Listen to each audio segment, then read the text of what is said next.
Good evening. Good evening. And I know I'm just temporarily in this seat. I know I've been here. You look before. good in it. Thank you. As a matter of fact, you look perfect. Took the beard off. How much do you want? Welcome, and I know Lee, you called the joint full committee from the central office perspective to talk about, and I find it very, very important from the central office. I met a couple of times in the summer. I'll give the full report next week at our full committee in regards to not only the superintendent search, looking at a potential, we were talking about a temporary or a pilot attendance issue and push it over to Dr. Allen's committee to look at it as a policy for attendance. We looked at a couple of things this summer. So I don't want to go into everything in depth about our strategic plan, but we did do a lot of work in the summer. And thank you for taking the time. I know next week we'll have our full committee, but from the central office perspective, we wanted to, and we talked last spring, to be able to bring in and look at what was the best way to deal with the superintendent search, which now is a reality. We have, I'll bring NASDAQ representative, Dr. Betancourt, Art Betancourt in a minute. We'll kind of do an overview of the district and ask some questions. We have some questions in our folder, and then we'll kind of hear from and survey two folks tonight, two groups tonight. And then we will then, as a committee, decide and move forward. So it will not be done in a vacuum. We know Maureen has been here. We've had a stable superintendency for many, many years. There are people in this committee that know it. 60 years. That know it. Is that all? Well, you know, that well since 1986. Previously, Bubba said as a teacher and as an administrator, but as a superintendent. And the hard work and everybody, I don't have to blow wind anybody here. A committee of 15. We get along, we can debate, the art of negotiations is compromise. We get our issues done, we work well together, and that's why we'll make our decision as a committee to go forward with the superintendent search. That is obviously in the best interest of this district for our regional school committee as we go forward. So one thing, Mark, you might want to just say to people who are brand new to this, what the function of the agencies that we're going to interview, or they're going to interview tonight for NASDAQ and then from the Mass Association of School Committee, what their function is in the search. And, you know, you can always do it privately. I mean, the committee could do it itself if it chose to, or, you know, participate with agencies that they do this all the time. In regards to just a quick nutshell on that, when it comes to superintendencies, throughout the Commonwealth, 351 districts, probably even a little more than that, I think 380, I think, when you put all the charter schools in there and everything else. But we're charged with, and our job, and one of our main jobs, is to hire a superintendent. And then we can do it. We can decide to do a contract to work with an agency, and NASDAQ is one. There are several others. The Mass School Association, school committees also goes out and be able to work with school districts. And that's some of our questioning, too, as we should ask, as we talk with each group tonight, is what do they work with? Regionals, what their experiences are, urban, suburban, and rural. What are the lengths? We know average, we know very clear, the average is 3.5 years, though the Commonwealth is the average stint for a superintendency. Average, 3.5. We have had stability here since 1986, and with folks around the table that know that. So we then can decide, do we want to contract out? Do we do it ourselves? Lee, you were in charge of the last search that we had temporarily back in 2006 or so? 5? Or so? No? Okay. So, so that's where we're at. That's where the function of why we would, and as I said last spring, we would not just make an arbitrary decision without the full depth and breadth of listening and hearing from what we would think from other committees that have worked with and help guide school committees in the work. So, yeah, yes, sir. If we don't find somebody good, can we refuse to accept her retirement? I'm going to defer to the chair for that answer. She's already retired. Yes, she is. Yes, we could, but you know, we could, you know, could do that. But I think that Maureen has spent a lot of time with us and has said that I'm willing to help, but I'm ready to move on, and I'm ready to move on to the next shift of life. On any given day, it varies. Shall I get Mr. Bacon? Yes, oh, that'd be great. Mark, before you do that, not being facetious, but the doctor has a good point on that. And not making remarks about you, Lee, but the choice that you guys made the last time was not exactly a good choice. Well, wait, because there were people that weren't here. I wasn't here as well. And that is something we can kind of talk another time. So I hear you. Yeah. Hello, Hello. I know, welcome. thank you very much. It's nice to be here. Dr. Betancourt. Yes. Do I call you Dr. You Betancourt? call me Art. Art. Art is fine. Good. Art, I know you're not going to be a test for anything of names as well, but we've always been inclusive. When we go around the room, this is a regional school committee, and although we're a school committee as a whole, we also are from various towns as a regional, as a 5-district region. So I'd like to start with, well, we can go from there. Mark Woodler from Hubbardston. Jason McClure, Hubbardston. Walter Nutter from Oakham. Jeff Spear from Hartford. Ned Kelly, Haggard. I'm Shirley Muir, Assistant Superintendent. Maureen Marshall, Superintendent. Mark, Here I know. Mark Brophy, Barry. Jessica Bennett, I'm the school committee secretary and Dr. Marshall's secretary. Peggy Thompson, New Braintree. Tex Aurelia, Hardwick. Debbie Chamberlain, Hubbardston. Dave DeShantz, Barry. Lou Valana, Barry. Richard Allen, Barry. It's nice to meet all. Nice to meet you. What's your town? My town is all of New England. Where do I live? I live in Norfolk, which is up by Franklin. Yes, it is. And our office headquarters are in Marlborough. And before I we ask some questions and kind of have it a kind of a conversation. Be great. It's a conversation. With school committee members, you don't have to go through me. We have a respectful committee. People need to ask it questions. You can ask a question as we go along. Is that okay with you, Lee? Sure. Again, welcome. And just a quick thing, as from a school district, there were people sitting on this committee that have been probably 42 years, and some people that is with 1 year of experience, from the wide experience of a policy perspective of being an elected person as a school committee member. This is a district that's had stability, had a superintendent since 1986. There was a time when Maureen, Dr. Marshall, left the district and went to North Middlesex.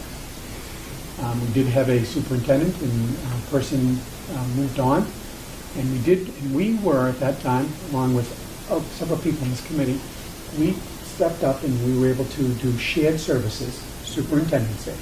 And as you probably recall, when Deval Patrick was governor, along with Dr. Revel, Paul Revel, and they were looking at the Maryland model. And so, although we had a little bump in the road of a particular, at the time, and Maureen, we had a shared services model and we did that. So once again, we were able to show and prove, well, not only prove, but in the Commonwealth, that we can do and share not only superintendents, but shared services, not only with assistant superintendents, professional learning opportunities, there was technology opportunities, there was even business opportunities. So we knew that we could look at various models. Maureen was kind enough to work with us on that model, and in turn, we had about a 3-4 year relationship, and then Maureen officially retired. We then worked for Maureen to be the next about 3 or 4 years, and then in turn, she's now ready to move on. And we need, we're here to talk about some help and guidance and see what NASDAQ could offer and survey what would be what I like to call FAB, the features, the advantages, and benefits of why we should consider or work with NASDAQ and help guide us on this type of work. So is that a good kind of introduction, group? And do you know Quabbin overall of the 5 towns and 160 square miles, that type of thing in some of our perspectives? I do, actually. I've also done some research. By the way, Maureen ended up in North Middlesex as a result of the Middlesex search. Okay. We remember. We haven't forgiven you yet. That was a very easy search, by the way, when Maureen showed up and was available. So, well, thank you. Just by way of brief introduction, I am the executive director of the New England School Development Council, which is a firm located, as I mentioned, in Marlborough, Massachusetts. We're a not-for-profit organization, and essentially our role is to simply help schools become high-performance organizations. That's all we do. And we do that by virtue of doing executive searches, not only at the superintendent level, but also at the assistant superintendent level, principal level, and other personnel within the schools. We also do a lot of planning work. I was talking to Mark a little earlier about the work we're doing in Worcester, in fact, with Works. We're working with the district there on a new vocational facility that they're working on. So we do a lot of planning facilities work, we do a lot of demographic work, enrollment projections, those sorts of things. We do custom design studies if you have a particular problem you're looking at. We can help with that. We do strategic planning. So we're sort of an all-purpose organization, and we're unique in that we don't serve just Massachusetts. We serve all the New England states. Okay. All the New England states are our catchment area. And we, pretty much every year, we do work in each of the New England states as well. The other thing that's somewhat unique about us is that as a nonprofit with a specific mission, we don't advocate for anybody. We don't advocate for principals, we don't advocate for superintendents, we don't advocate for school boards or school committees. Essentially what we do is we do the work for the school district, the school boards usually as our clients, and in terms of trying to do what's right for the students, and to make it as good as you can possibly be a service delivery for the kids. I'm a former superintendent of schools. I was a superintendent for over 20 years down in the Metro West area of Massachusetts. What towns, what I districts? was in, first I was in Bolton and Stowe, which is now Neshoba, the regional district in Apple Country. And most recently I served 15 years as a superintendent in Medway, which is just outside of Milford, Framingham, in that area. So I've sat in the seat, so to speak, and can I guess, feel for the process going forward in terms of what it's like from the school committee side as well as from the potential candidate side. Prior to that, I was a building principal. Prior to that, I was an assistant principal, and before that, I started my career at least 100 years ago, it seems, as a biology teacher in Massachusetts. So that's a little bit about me. And I think perhaps, as you suggested, just a conversation that you lead directly to the areas that you might want to discuss. And I'll share my observations with you. I'm one person, one man's opinion. There may be others who have other points of view, but I'm happy to share with you what I think I know. Thank you. First question we had is, we read that the average superintendent's tenure is approximately 3.5 to 4 years. Is that true in Massachusetts? And why do you believe that situation exists? Just to help us understand that type of perspective. Well, it is true so far as I know. I mean, those are the statistics that are often discussed. 3 to 5 years is usually the time span that we hear about. And I think when you look at the role of the superintendent, it's extremely complex and it's extremely demanding. There are issues that superintendents face that can be contentious, and therefore it takes a lot of energy and a lot of commitment to stay in the position. So I think the bottom line is it's a very demanding position and one that takes a person who is really committed to the district and committed to the communities to make it work over a period of time. I'd also have to say that although that 3 to 5 year metric exists out there, and you hear it usually every year about this time, as we get into the fall and superintendents begin to announce that they may be moving on and going into retirement. I think it's important to note that there are exceptions to that 3 to 5 year rule, and I think there are some ingredients that you put in place or that are in place that create an environment where you can look to a longer relationship with your superintendent, if in fact that's what you're looking to do. I'll share a little piece of information with you. We've done we publicize that we've done over 500 searches. At this point, I haven't even counted lately, but I'm sure it's over 600 at this point. And what we do is we ask the candidates what it is they look for in a position that attracts them to that position. The number one thing is answering the following question: can I work with this school committee or this board? Is this a board that wants to work with me? Is this a board who is respectful of each other? Is it a board or a school committee that will be respectful of me? Can we plan together to get things done for kids? And can we come together, in spite of our disagreements, come together in a way that ultimately leads to decisions that are good for the students and the families and the communities? That's number one. The second thing that is important for them is, it usually comes out in terms of a family desire. Can I bring my family to this, in proximity to this job if I have to move? And can I have a fulfilling life with my family and still carry on my professional responsibilities? In other words, not only is it an area that offers my family and me the kind of lifestyle, the kind of advantages and experiences that are good for my family and me, and also is it a place that's enduring? If I have a family, is it a place that's enduring in terms of what it can do for my children over a period of time? That's number two. The third thing, believe it or not, is money. So money doesn't make the top of the list. It's really the things that one would consider sort of the relationship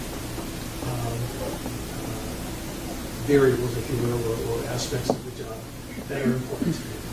So I think one of the questions you might want to ask yourselves when we talk about this 3 to 5 year, and I can answer it for you because I know a little bit about you, and we talk about the typical 3 to 5 year stay, are you the kind of school committee that can work in such a way that you would want, that someone would want to stay and work with you and feel committed?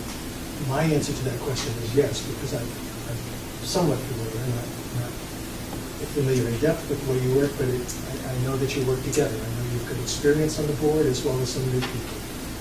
And I know that you work things through.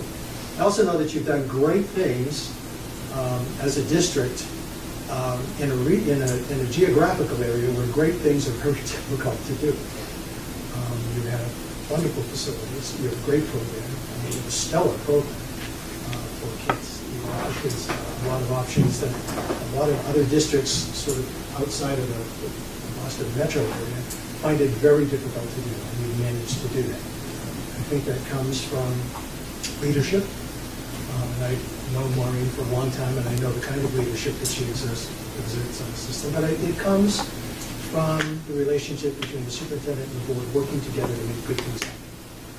Does that answer your question? Yes, it does. Okay. I'm glad you hit those 3 points about what, and money was third. I heard about the connections of working, can I plan, can I connect with the committee and do and plan appropriately. What is the best way to inform interested candidates about the short and long range goals of the district?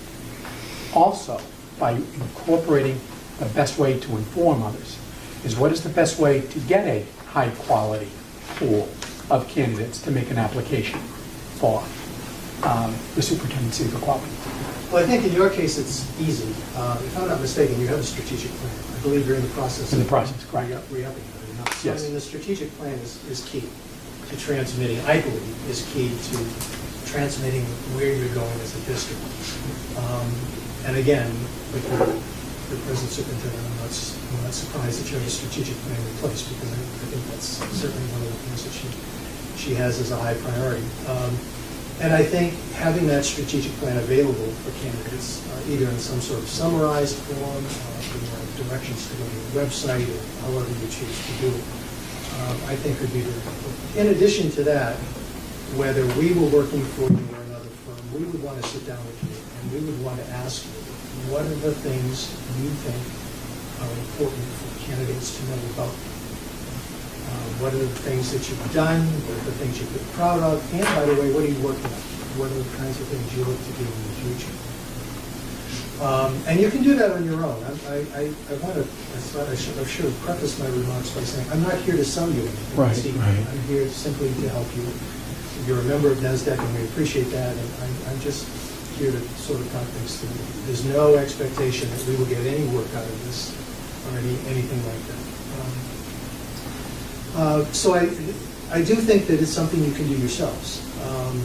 You do have to commit to the time necessary Okay. to do the job correctly. And there is a lot of detail to take care of. There's a lot of communicating with individual candidates. There's a lot of setups in terms of how you're going to organize yourselves to get certain things done. There's a committee, there's subcommittees, your interviewing process, the screening process, all of that. There are all things that you can do, and you can receive guidance either from us or from MASC does that as well, and they're a fine group as well. But you really need to have people who are available and can be available on an ongoing basis to handle the various elements of the search as they unfold. A typical search takes about 4 months, and that's about 120 days of intensive work, developing your outreach, understanding how you're going to advertise and get the word out, and what networks are you going to use. And the other piece of this, which I think becomes perhaps a little more difficult for you if you do it yourselves, is the recruiting aspect, which is what we do. Because we obviously have a network, a nationwide network, and we recruit through that network to get candidates. So if you were to hire an outside agency, like us or others, probably the thing that you really want to concentrate with them on is attracting candidates, depending on how far geographically you want to go, attracting candidates from outside your local geographical area, if in fact that's what you intend to do. For us, every search we do is a national search. We don't differentiate between a regional versus. No. I mean, virtually every search we do is a national search, because once the word is out there, we're well known. We've been around for over 7 years. So we don't make any distinction. There's no additional cost for doing this over a national search. It just comes with the territory. However, may I digress? That's my top down. Should I wait until folks come back? Our apologies. Oh, 3 convertibles? He's got sunroof. That's okay. Sorry. No, it's okay. It's okay, it's okay. May I digress? Yes, absolutely. Before you start thinking about the superintendent search and doing this nationwide or however you choose to go about it, how you're going to design it. This might sound strange coming from a firm that does searches, but you might want to look in-house before going to the outside. I can tell you that the applicant pool, although there's talent out there, and we can attract talent for you as other firms can,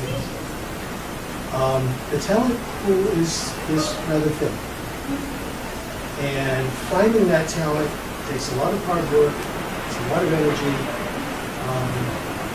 and you, in that process, when you bring someone in from the outside, you do in fact run the risk that you may have not really seen all of the aspects of this person that you thought you were seeing. I don't know who you have inside, I don't know what your administrative team looks like in terms of talent or what their aspirations are.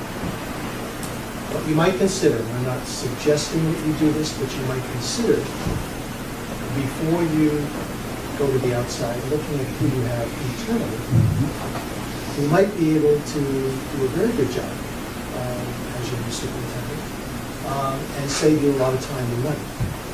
So you might want to consider just posting and joining. Somebody's interested.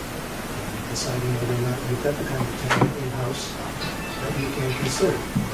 You can always say no. I mean, the people that come forward are folks who you looked at them carefully, you've spoken with them, you've looked at their requirements, you've looked at their history. If you find that they're not a good match, then you move on. And you outside search from me. But I think it's prudent to at least take a look at what you have in-house, because you may have been developing talent in-house that you may not even know is there yet until you've really taken a close look and given it the kind of scrutiny. So just as a No, that's a good, insight. if I can follow up on that, would be on that same point.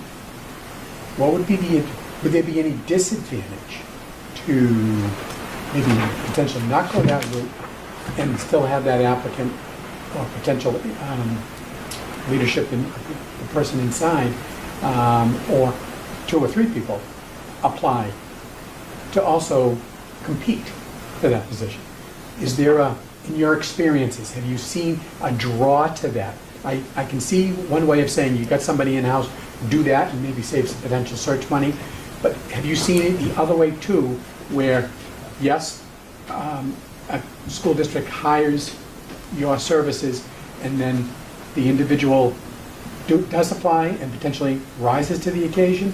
I'm just curious, is there any kind of further opinion on that? Yeah, I think there's some things to consider. If you go to the outside for a search, Which you said there's always in your work national. national search, Okay. and you then find out that you have used the number 3 internal candidates, it's conceivable that that could affect your ability to attract your applicant. Okay. Because what you're, particularly in Massachusetts, because it's such an open process, which is a good thing.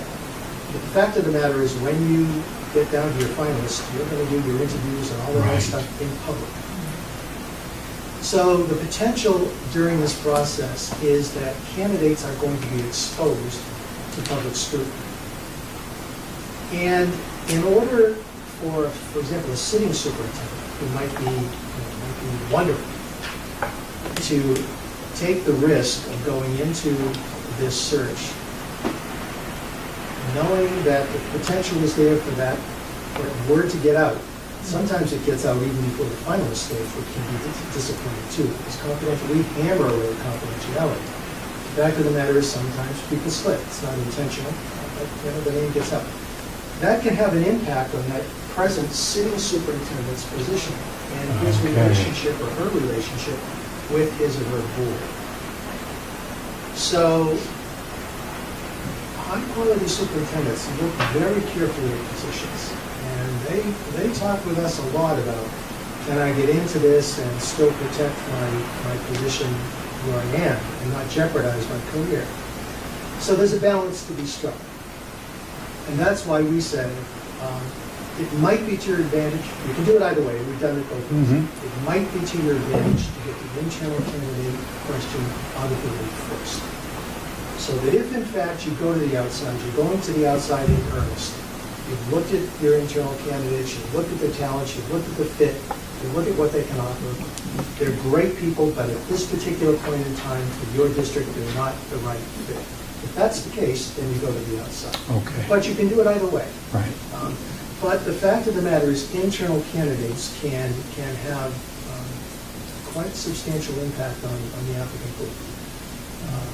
And even if we don't tell them that even if we don't tell candidates that and we don't, that there's an internal candidate, there's nothing to keep the internal candidates from letting it be known that they're candidates. And word gets out in various ways. I mean, I don't think there's anything sinister about it. It's just, it's a big process. There are a lot of people involved, and word can get out. So, did I answer? You did.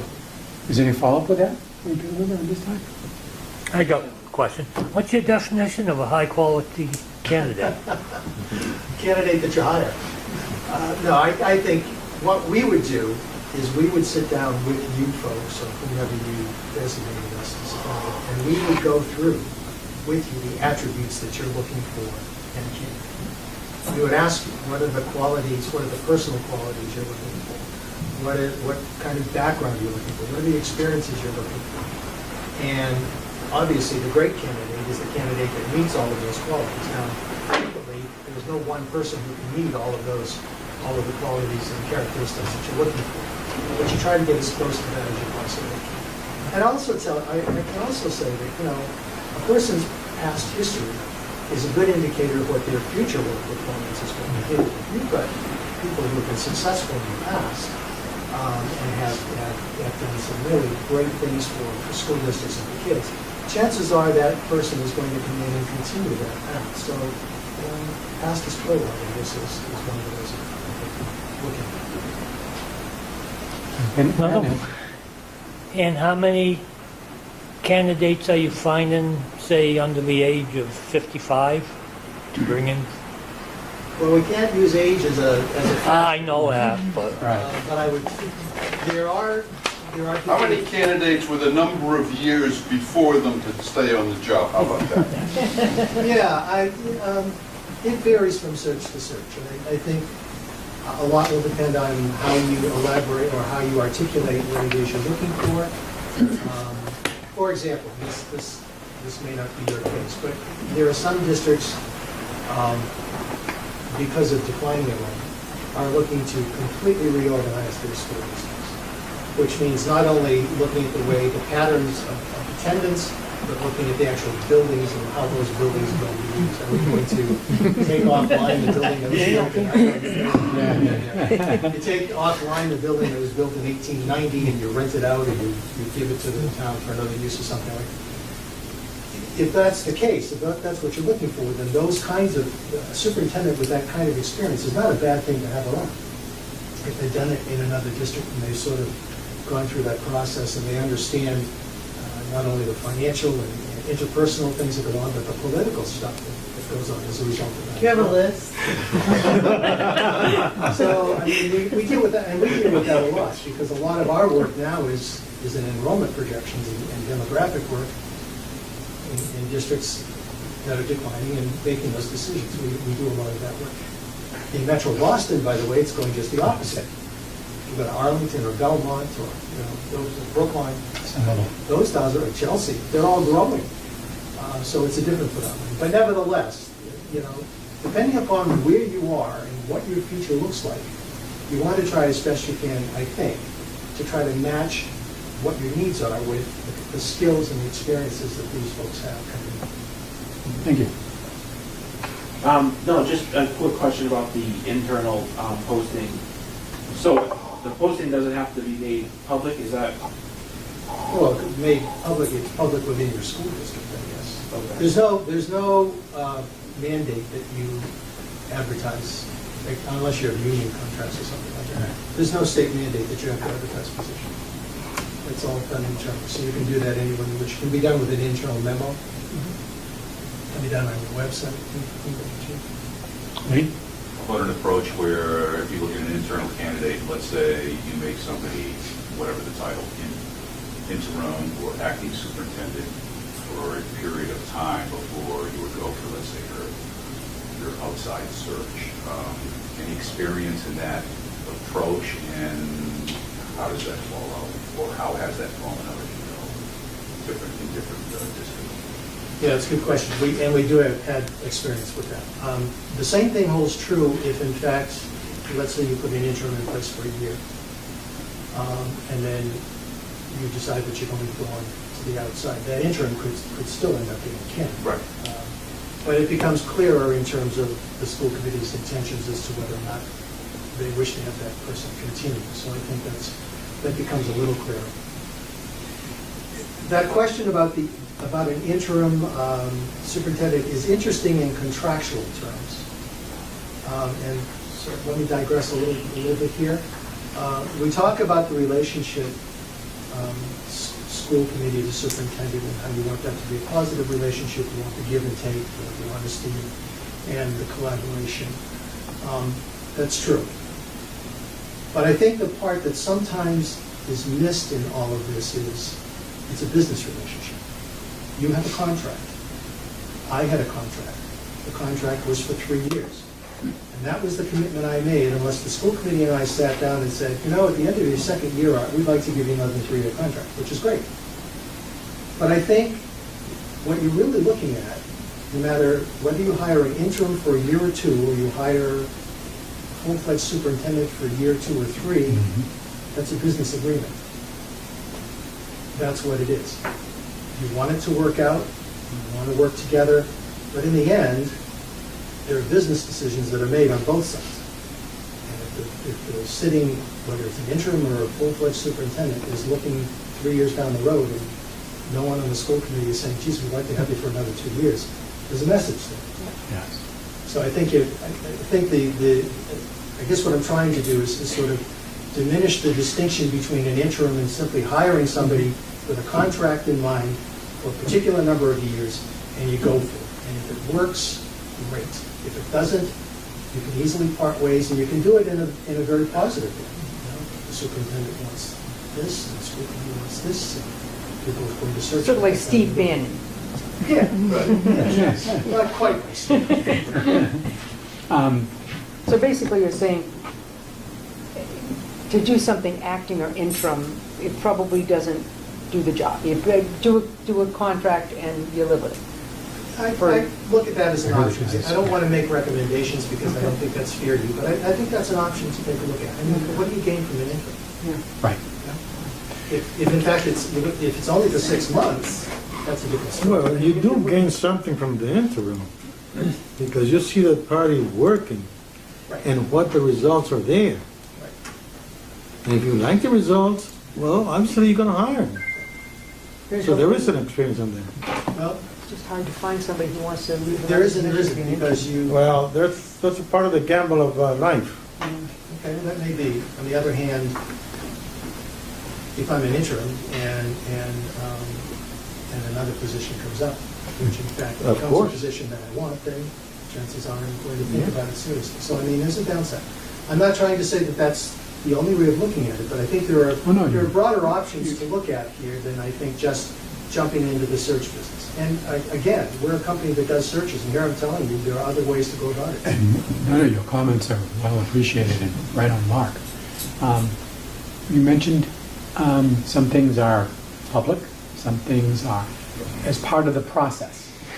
Can you quickly give an outline what it would look like from the beginning to end, and from a committee perspective, a brochure, that type of thing, just a kind of quick thing, and then where it becomes public, Sure. where the interviews would be, things like that, and then what you recommend from the committee's perspective and the community's perspective when we put teams together. Sure, sure.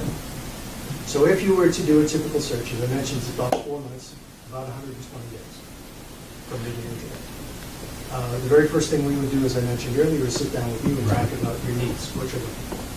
We would then put together what we call a candidate, beginnings of a candidate profile. In addition to sitting down and speaking with you, provided you wanted us to do it this way, we would hold focus groups Okay. in each of the communities. Typically, we do about 6 focus groups. You might want to do more since you're a multi-unit, a multi-community organization, but that we can certainly talk to you about that. Also provide an opportunity, if you wish. Some districts don't like to do this, but others do. We have a proprietary, it belongs to us, online survey that we could use to solicit input from the community. What we do is we take what you tell us, we take what the community focus groups tell us, and we take what the survey tells us, and we organize all of that data in an understandable form, and we bring that back to you as a school committee. And we say, this is what your public is telling us. How does it sound to you? And then we go through a process with the school committee whereby you tell us how to interpret that data. What are the important elements of the data that we got from the school committee? That's a very intensive process. It takes a lot of time. It takes a lot of personnel. We probably put 2, sometimes 3 consultants into the field just to do that. And then the compilation process is quite complex as well. You end up with a document that's about 30, 40 pages long. It contains all of the input that we've received, organized in a way that helps you to understand. Taking all of that information, you as a school committee, with our help, develop a candidate profile. That candidate profile is a bulleted list, usually a couple of pages long, 1 or 2 pages long. Bulleted list of what you're looking for. Can be prioritized or not. But in simple statements, this is what we need in our next superintendent. That then becomes the basis upon which we recruit, and it becomes the basis upon which we advertise. So we develop advertisements with you from that candidate profile. The other thing that is typically done is the candidate profile goes up on your website, so that we actually we have a link to your website, which would go directly to those areas in your website that you want us to. So we put the announcement up on our website, and our website links with other websites as well as other services that are provided for us through our organization. And that's how we network. So that gives you a nationwide network with a link that goes right back to you if that's what people want to do. Then after that, we go through the outreach process and the recruiting process. And so we get the ads out, we talk to people, we tell people the position is available, we answer inquiries, and we reach out. We call people that we think might be interested. We also call colleagues. We belong to the National School Development Council, which is a national organization of businesses like ours. And we reach out to our colleagues. For example, we're very strong in New York, New Jersey, and Pennsylvania. And so we would make a call or send them a letter, an email, and say, this is what we're looking for. If you have anyone in your area, you can give us a call and we'd be happy to speak. That develops your applicant pool. Developing the applicant pool takes about 6 weeks. Okay. Once the applicant pool is confirmed and solidified, we then start putting all of the documents together. We have our own proprietary online application service that we do, and everything is digitized so that it's electronically done. And so we get the letters of reference, we get the transcripts, we get all of that. Then we put those together in packages. And let's say you end up with 25 or 30 candidates, which is fairly typical. We then have those available for a review. And we speak with you about how do you want to organize yourselves to vet these or to review these candidate applications. A lot of school committees put together a screening committee. The advantage of a screening committee is that the preliminary screening can be done behind closed doors. So that if you have, let's say, 30 candidates, we would sit down with a screening committee, and I can go over the components of that with you if you like. And with the screening committee, we go through all of the applications and we'd say, okay, what are the ones that you're interested in interviewing? They go, let's say they pick 10. We then contact those 10 candidates, we set up interviews, and those candidates interview with your screening committee behind closed doors. That's a preliminary screening. You get to do it once. Once, okay. After the preliminary screening, and based upon your instructions to the screening committee would recommend somewhere between 3, 4, 5 candidates that they would consider, or that they would then recommend to you as the full committee to interview. Once that process hits that stage where those 4 or 5 candidates are named, it's public. Those 4 or 5 names immediately become public, and the entire process becomes public after that. You, if you chose to, can interview those 4 or 5 candidates or not. Most school committees do. You can also interview other candidates as a school committee. You're not committed to just the candidates that the screening committee has recommended to you. You can interview others. As a school committee member, you are permitted to see the entire applicant pool. However, you can do that in private. However, you cannot share that information with other school committee members or discuss it in public. The minute you do that, it becomes public information, and everybody is exposed. Most school committees choose not to review the whole lot. Some do, but we do it very carefully, and again, we hammer away at the need to follow the rules because people's careers are at stake. As the school committee interviews those 4 or 5 candidates, you set up your interviews, you set up perhaps visits to your school and your schools in the community. You let the community interact with them in some way, either in a forum or in some sort of a reception. That's an intensive process. If you have 5 candidates, it's probably going to take 5 nights. Wow. You can do 2 on a single night and you have them sort of cross in the middle, but it's complex. And then you might choose to visit their present district. Okay. and that's how you get a feel for, how others are viewing you. So you actually create a subcommittee of yourselves, if you will, that go and visit that candidate's district. You talk to the teachers, you talk to administrators, you talk to the maintenance staff, you talk to cafeteria people, you talk to kids, whomever you wish. Having done all of that, you come back as a school committee, and then you make your decision. And that discussion is interesting too, because it's a public discussion. So you're on the record for everything you say, which means you need to think about what you say and how you say it. Typically, our advice is that if you're going to talk about candidates in public, you talk about fit.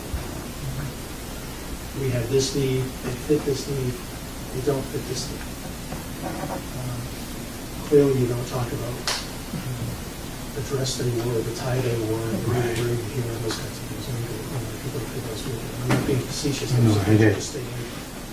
And then that's the process. Dr. Allen? For a district like ours, I have a question on the quantity and the quality of the people out there. We hear that school administrators, good school administrators, are tough to come by. What do you see, in a generic sense, as a pool of people that would be interested, not just willing, but interested to come to a district like ours? If we have to take somebody for 3 to 5 years who's a superstar, I guess we might consider it. But we, Maureen's been here for a good 7, 8, 9 years now. And before, what was Corey, about 20 years? 19. Okay, well, that's pretty close to 20. So our previous superintendent was, this is kind of what we do. Sure. And the way we are. But it has to be somebody that likes rural, is very progressive from an education leadership standpoint, is willing to work with the towns and the town administrators and that sort of thing, because that's a very important component, as well as working with the faculty and staff and so forth. So just saying what Dr. Allen was saying, just to piggyback, are there any special issues about having a long superintendency perspective for new folks coming in and looking, oh wow, there have been 2 superintendents in 50 years. Well, I think as an outsider looking at that, it immediately says stability, which I think is a good thing. And clearly you've had that, and that stability has resulted in, I think, some phenomenal results for you. Not only in terms of the relationships that you have committee to administration, but in terms of what you've been able to accomplish as a district. So I think that's the plus. Geographical region can have an impact on your applicant pool for sure. It can, in fact, it can reduce the number of applicants you see as a result of being geographically somewhat removed from the urban areas. Although you're not that far away. Worcester's not that far away, and neither is Boston for that matter. But it can have an impact, yes. And can you find a superstar in that environment? The answer is yes. And the answer can be, well, maybe not. It depends. And I think there's a certain amount of good fortune involved in finding the right person and developing an applicant for it. In our case, and I don't know what other firms do, in our case, if we were to do a search, and I'm not selling it to you, but just to sort of give you the backup, the search isn't over until it's over for us. So it takes going out two times, that's what we do. But it could be that difficult, yes. It could be that difficult to find the person that you're looking for. And so I think that's something to take into consideration as well when you're looking at, do you want to look internally first at people who are already data community geographical area, or do you want to go outside? I think that's probably part of the calculus, if you will, as you're looking at it. Yeah, it seems to me that northern New England tends to be the place where somebody would want to go from there to here. Yeah. I don't suspect we would get anybody from Newton or Wellesley or East Long Meadow. Well, you might. It'd be unusual, but I think you're right. I think that's very insightful. And in fact, you might pull someone down from Vermont or I think New Hampshire. Leo Sullivan. Yeah, it's conceivable. The other thing I would say to you is that even in New England, There are cultural differences between the states. So one of the things you really want to delve into is whether from a cultural standpoint, the person is a good fit for you. Being a superintendent in Vermont is probably fairly similar to what it would be here. Being a superintendent in New Hampshire can be very different. And being a superintendent in other parts of Massachusetts can be very different from what a superintendent would experience here. And so I think that's all, again, that's all part of the decision-making process that people use when they say, is this good for me? There are some districts, for example, I won't mention the district, but in Vermont, where there are I won't even give you the number, an extraordinary number of school committee members, school board members. It's about 20. And it keeps going up from there. And then there are separate boards that are all part of the same region. And so, there are some unique issues there. But you're also a multi-town district, which has some unique elements to deal with in terms of dealing with the municipal officials, dealing with the way taxpayers feel, the burden of education, and so forth. All of those things. Did I answer your question? No? Ask me again. The number and the quality of people that we might attract to this district. Are they out there? Are there really people who are very good in the level that we've been having and are used to having here, who do this educational issue? We can't continue the education design and model the way it is now. It really needs to change. It really needs to modify. They have to have the ability to work with the towns and municipal officials. That's very important. And to lead the staff and work with the staff and to properly interface with the staff. Are there people, given what we've heard about the dearth of quality educators out there, educational leaders out there, who are willing to step in and do this kind of work and come to a district like this and work with us? Well, the answer, I don't think there's a dearth of quality. I hear that a lot, and I react to that because I think there are a lot of quality people out there. And when you start making judgments about a person's quality, I have some difficulty with that. I do think that there are people out there that can meet your requirements. Now, whether or not you attract them is another. Well, my question really includes both of those. Right, it does, and I can't tell you for sure. I do know there are people who have the qualities you need. Whether or not they would be attracted to it, I don't. Are they there in large numbers? No. And that's true pretty much of any search. In a group of 30 candidates, it's a relatively small number of candidates that really fit a particular position. I don't view that as a quality issue. I view it as, what they have to offer just doesn't fit your needs at the time.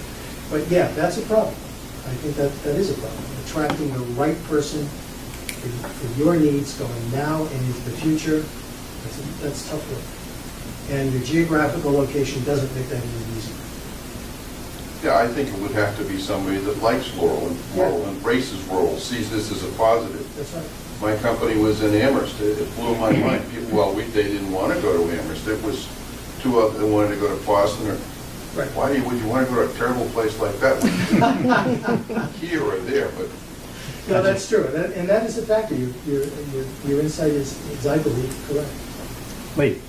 Yeah, presuming we're going to stick to an hour, Yep. Let me ask the cost question. What do you guys cost?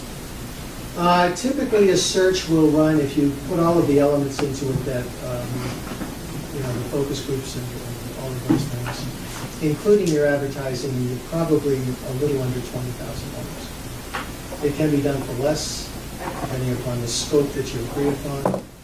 But that's about what it would be. You'd be somewhere in the $17,000, $18,000 range. Couple more questions and then we can wrap up. Relatively 4 months.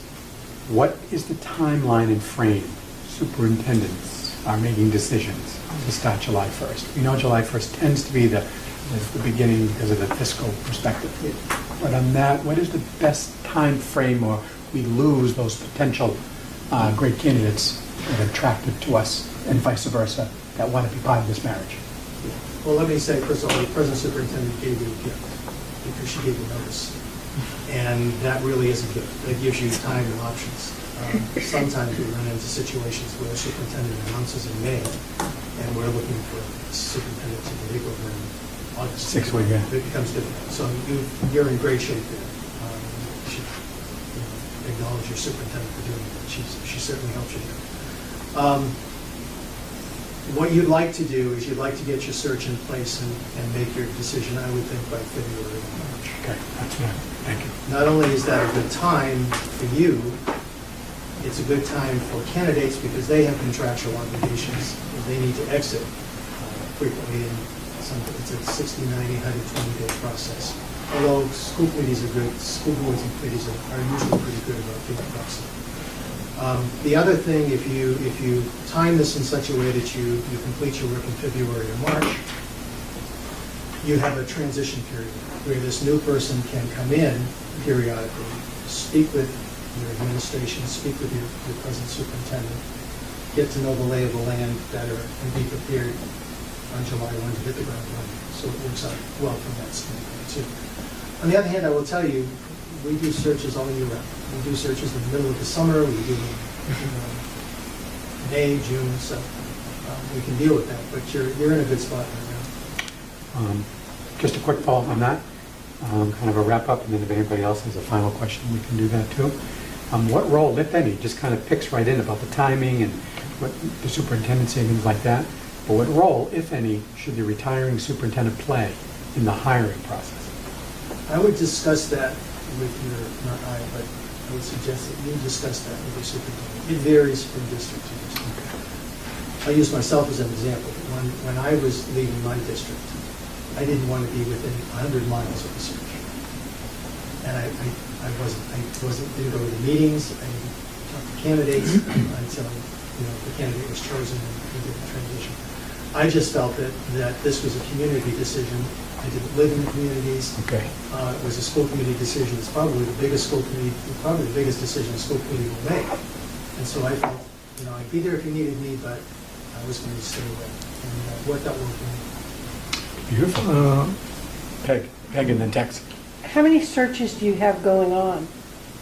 In a year? Somewhere between, it sounds crazy, but somewhere between 12 and 20. But we have I didn't count, I think we have 11 search consultants that work for us.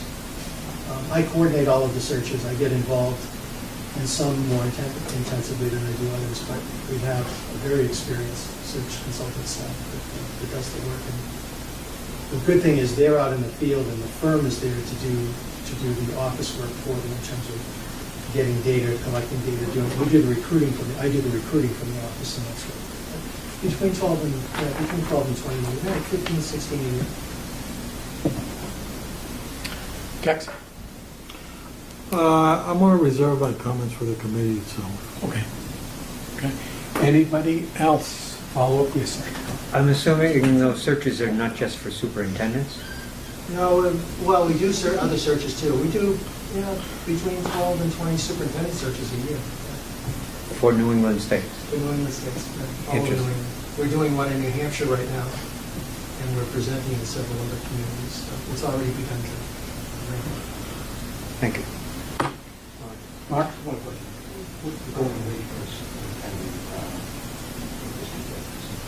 Just up in the Yeah, well, what I would suggest to you is that you think about your present salary and consider going a little higher.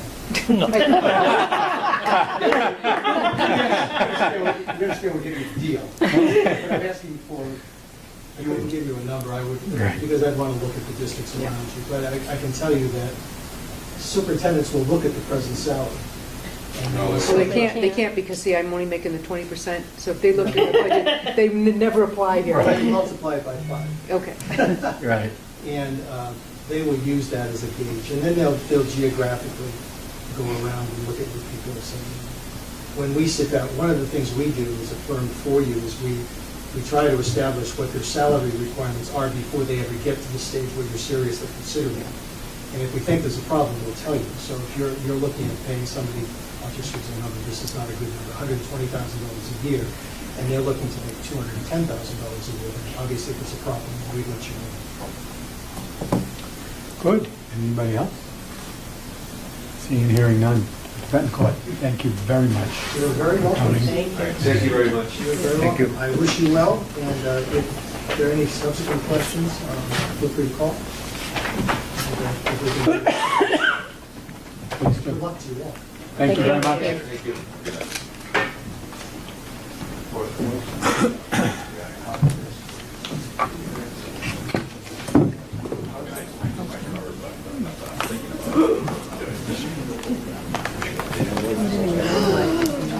You know, I kind of flow, and kind of work it.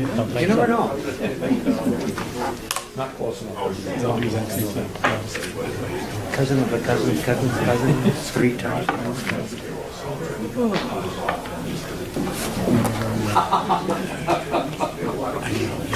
was just telling me that. But you watch the immediate response. I'm going to have a new hair. Oh, it's going to be good. It's going to be good. Do you want to do the introductions? Absolutely. How are you, sir? Well, hello. Tracy, how are you? Thank you. Again, welcome. Many meetings to do, sir. Yeah, what? One committee meeting to do. I know. Well, I'm lucky enough I don't have to go all the time. Oh. Again, I know there was a quick change.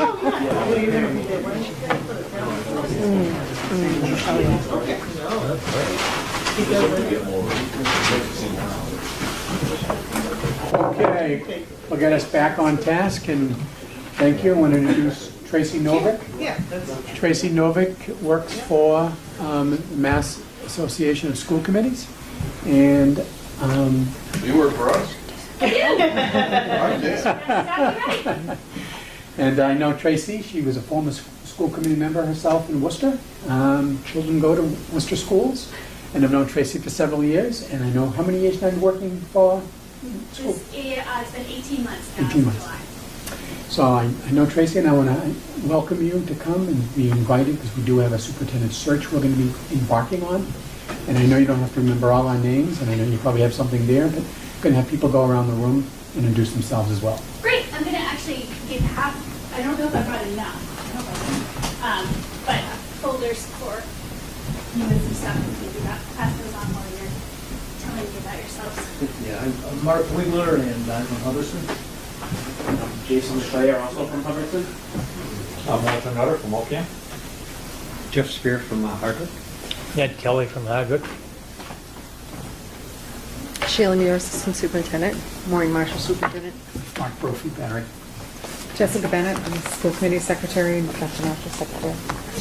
Peggy Thompson, New Braintree. Debbie Chamberlain, Hubbardston. Dave DeShantis Barry. Lee Willan and Barry. Richard Allen Barry. Oh, sorry, Tex. Tex, sure. Oh, Tex, you missed Tex. That's my name. Hardwick. Hardwick. Again, welcome, and I just want to kind of do an introduction and a little bit, and have a conversation. There are people sitting on this committee. It's a committee of 15, representing five towns for the Quabbin Regional School District. We have members that are less than 1 year. A member that's 44 years, I could be wrong, was Dr. Allen, but 44 years. So you know, you got the spread of wealth of experience and representatives of being a school committee member for Quabbin. And we've had stability here in this district for many, many years. Present Superintendent Maureen Marshall, Dr. Marshall, has been superintendent since 1986. During that tenure, there was a period where Maureen left and became superintendent around 2006 to North Middlesex. We hired a superintendent. I wasn't on the committee at that time. I came in just about a year later. And the person, it wasn't the best fit. And the person moved on, and we were, at that time, and I know you were a school committee member at the time, we had Deval Patrick, who was governor, and the big discussion, you had Paul Rebel as the commissioner, and the big talk at one point was talking about the Maryland model of looking at districts and sharing and doing all kind of work. Well, we had a bump in the road, and we ended up reaching out and reaching to Maureen, and we were able to do a shared services, a shared superintendency with North Middlesex. And not even being continuous and connected, we were able to do that over almost a 4-year period. Not only that, we even stepped further and went further. And I know the recession came in 2007, and there was this talk of the reductions of the Maryland model from 380 school districts down to like 32 at one point they were talking. So we kind of put our forward, we did Arlington shared superintendency, shared assistant superintendency, we did some business, we did professional learning, we did technology. So you had the folks around this table that took not only the belief, but believed that we could do that. And not only from a fiscal perspective, but could we and can we run a district that is responsible, respectful, the proper programming for kids, and to advocate what we believe is right, that everybody at this table sits and believes on, but we want the best education for kids. So I'm kind of prefacing that because as we now, Maureen did give us notice, and Maureen retired a few years ago, and she stayed with us and worked with us because of not only her commitment, but around the folks who are listed at this table will tell you, we have a superintendent, bar none. And Maureen is willing and ready to go on her next journey of life. I'm glad you have something for me to do. I'm good with that. And here we are as a committee, and Lee is the chair now, I'm vice chair, and it kind of pushed over to the central office committee, so I kind of taken the lead today on this. So thank you for coming to spend the time with us with a conversation. We gave you some questions ahead of time, but we're going to have a conversation with folks interacting as well. Because we really want to kind of see what direction and what input Mass Association of School Committees I know works and does consultancy work in regards to recruiting efforts and advertising and working in superintendent searches. So we need to, as a committee of 15, kind of hone in what we need to do to make a decision. Because Maureen is moving on. She will be right here and be part and lives in the community. But we want to make sure that we are going to make the right decision, whatever that decision is of going off for a search firm or to maybe not do a search firm. And we thought that we invited NASDAQ, we had NASDAQ earlier, but also the Mass Association School Committee, and thank you for coming to work with us on that. So as Dr. Ellen introduction. mentioned, I mean, the first thing that you should know is that as you mentioned, I do work for you, MASC works for you, so that is true regardless of what you decide to do in terms of your superintendent search. The folders that I just gave you, I think that maybe the most important thing in there is my business card. And I am your field director. I'm the field director for this region. I have the area of Western Worcester County. So that is true at a ground level regardless of anything else that's going on. You all should know me, feel like you can call me about this or about anything else at any time. That is actually my job. That's what you pay your dues for. In terms of me, as Mark mentioned, I'm the former member of the Worcester School Committee. I served on it for 6 years. I'm working for MASC for the last almost 2 years now. I also run social media for the organization, and I'm kind of the finance and account staff. But you guys are my region, and you're why we exist. So please make sure that you keep that in mind, no matter what you end up doing in terms of research. One of the things we like to encourage school committee members to think about when they are facing a situation like you are at this point is that you have several roles in front of you. You have really a couple of choices in front of you at the school committee.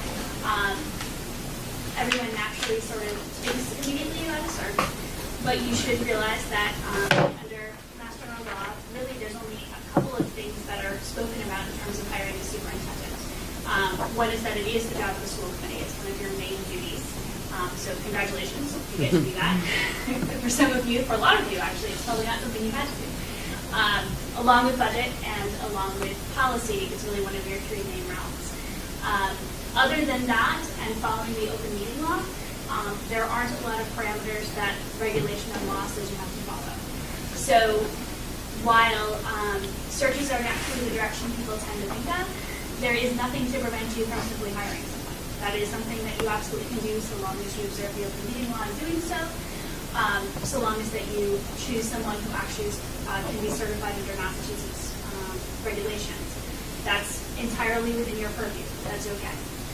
The one piece of advice that we give school committees as they move forward, and quite honestly, regardless of what direction you go in, is to make sure that you are honest and transparent with your community, regardless of what choice you choose to make.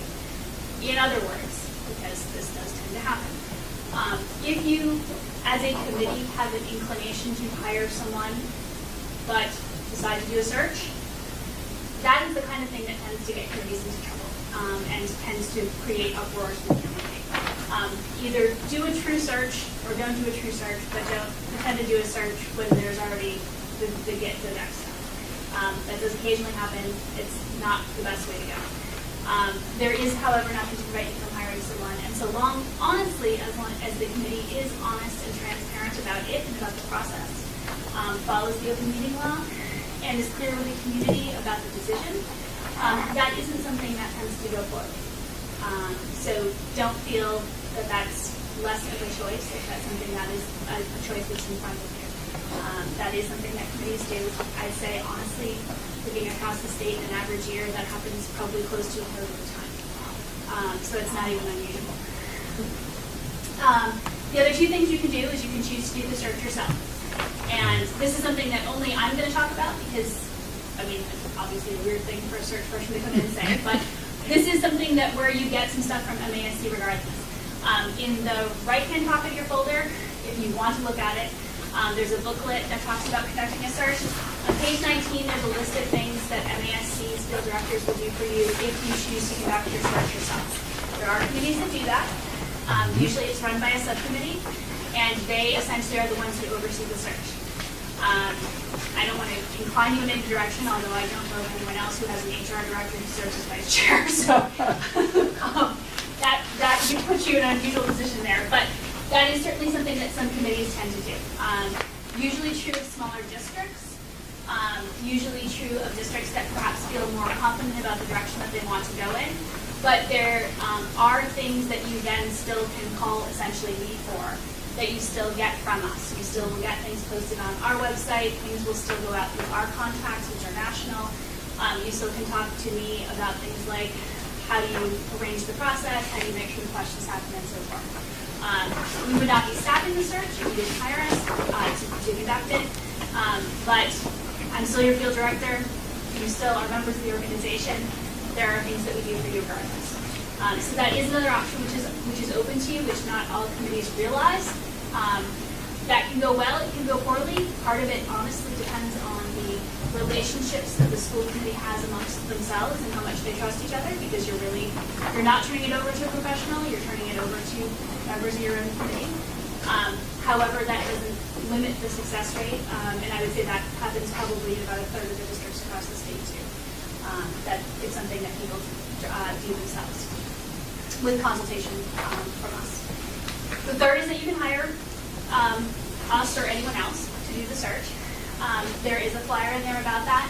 The other thing that I did give you is I gave you one of the brochures from the previous search that we put in, and I tried to mix them up so that you got, you can consider it like trading cards and pass them around if you want to.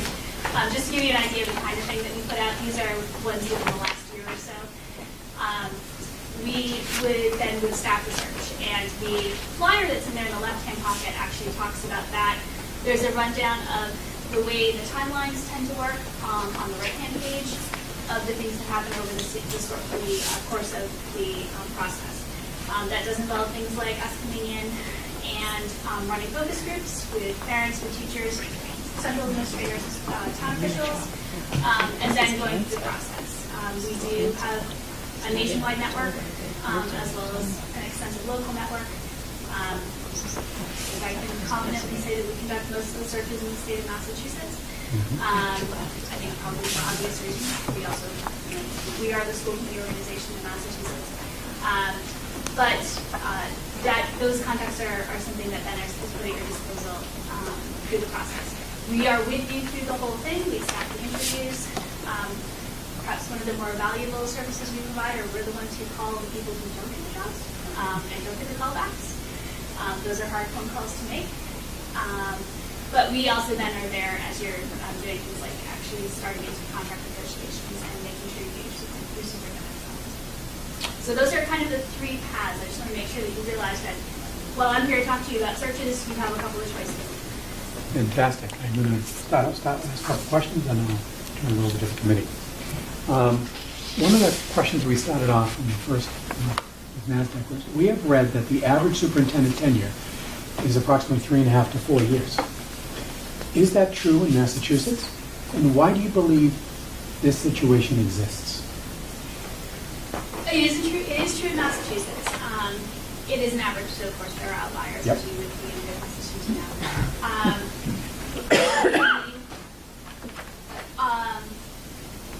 In Massachusetts probably is the most heavily regulated state in the country when it comes to education. So I will say that at least to some degree, one of our theories is that it does tend to wear people out. Also, though, superintendents have a political job, and I think the degree of comfort that superintendents have with that varies. But there's a decent degree of turnover that happens in superintendencies from, honestly, nothing more than turnover in school committees. So a couple more people get on the committee, and in many cases it isn't anything more than a difference in perspective. It isn't that there's anything wrong with the superintendent or anything wrong even with the school committee members, but that there becomes a culture clash. We see a good number of those happen probably about every time there's an election. And people run for office and get elected for reasons, and in many cases that has to do with the administration. We tend in the office, because we track these things, to know maybe more about those than others, and rarely is there any reason that we wouldn't then recommend the superintendent. You can have legitimate reasons for being out of the district that really don't have anything to do with your ability to administer a district. So I think that some of it is politics. Some of it is the level of regulation in Massachusetts. I would say that as much as there's turnover, it isn't usually that we see people leaving the field. It's that we see them changing one district. Great. Thank you. Kind of look at a quality issue of how to find candidates and things like that. What is the best way to truly reveal the personalities of the candidates we choose to interview? And what is the best way to determine the actual skill and talent of those potential candidates? So I'm struggling a little bit with the phrasing, only because I think probably the best way to reveal the true abilities and personalities of the candidates is through site visits, which usually is something that would only happen with your finalists. Because I agree with the premise of your question, which is that there's really only so much that you're going to get through an interview process, and there's certainly only so much you're going to get through initial screenings. I think that really the best way to get a handle on who it is that you have in front of you that you're considering is to be able to talk to people who have most closely worked with those people over the course of the year, who have worked for them, had them work for them, worked alongside them, those kinds of things. So one of the things that we strongly recommend is site visits in both directions. So the candidate spending a day in the district, meeting essentially with everyone, 360-degree view, meeting with town officials, with parents, with teachers, with central administrators, with students and so forth. And then a subsection of the school committee form, visiting the district of the person who is applying for the position, and having the same kind of experience, and making sure that you have honest conversations with people who have seen that person really from all sides. I think that's really the best way to get a handle on it. But it doesn't help you in terms of your initial screening, which is actually your question. I think, though, that that's one where having a network of,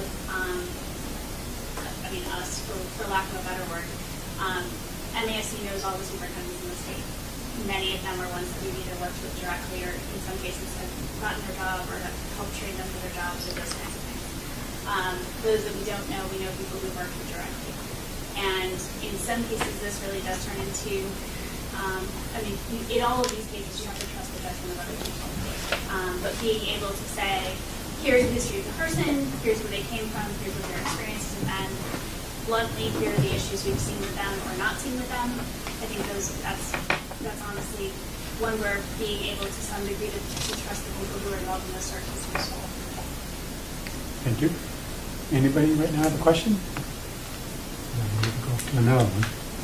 All right. Pick another. I will. Can you give us an idea, if we have some solid folks, central office, that could be potential candidates to be the superintendent, what's the advantage or disadvantage of going for an internal search versus an external search? Or is there an advantage to having candidates to apply anyway and do a national search. What's kind of the advantage, disadvantage to do that? Does it push away any potential people looking at the district? I'm just curious because we do have some strong candidates inside that could be. We're just trying to validate what should or what kind of, in your opinion, school committee could look at to do a full search, or maybe just do a potential interim, or even do a internal only. I will say that probably the most important thing is for the school committee to actually make a decision, essentially, and sort of put their foot down in one direction or the other. Because quite candidly, the first phone call that I will get will be, do they have these strong internal candidates? Right. We absolutely will get that question. We do every time. And that's sort of part of our job to know that.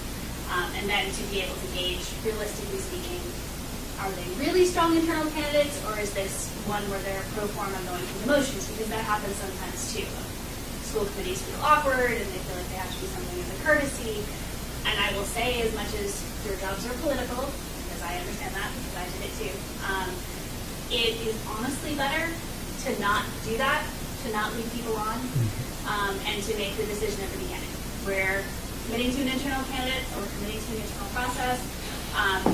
You can also do a preliminary screening of your internal candidates before you then decide to move forward with outside candidates. I've seen districts do that. In fact, I was involved in one last year that did that.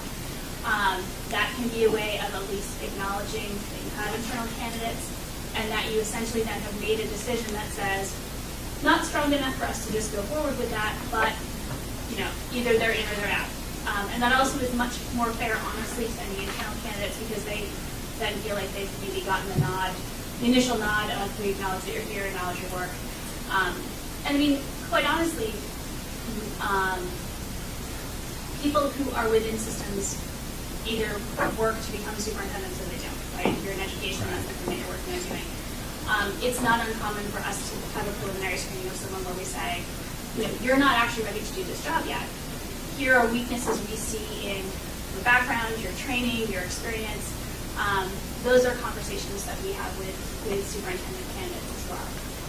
And we've seen multiples of those maybe not get the initial nod, but eventually go on to become successful superintendents themselves.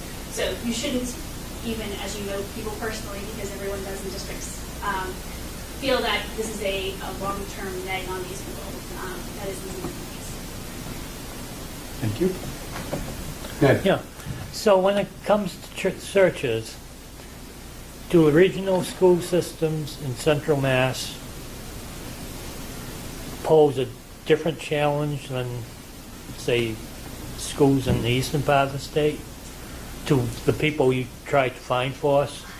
I think that I wouldn't say a particular challenge. I'd say that you're going to get people who are interested in that kind of a district.